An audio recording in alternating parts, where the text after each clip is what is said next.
झरे हंसी मोती झरे बोली बहना तो नैना रस भरे तोर नैना रस भरे तो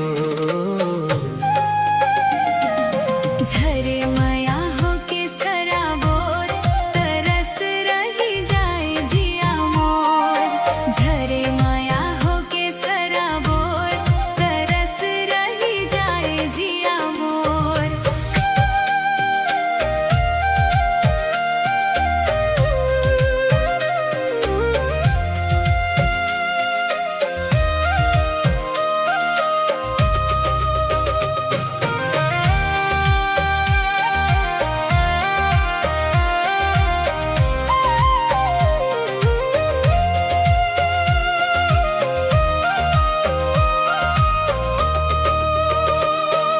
छलकत नदिया के धार कस तन रे हृदय सागर लहराए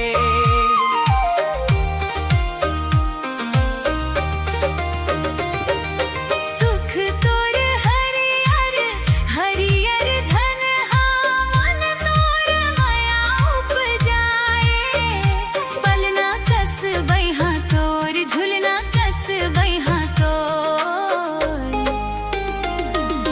झूले रे बिधुन बैहा तोर तरस रही जाए जिया मोर झूले रे बिधुन बैहा तोर तरस रही जाए जिया मोर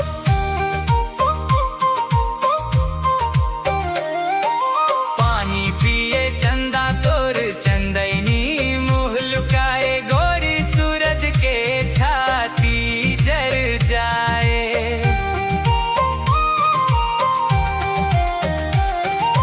मारे रंग रेली जब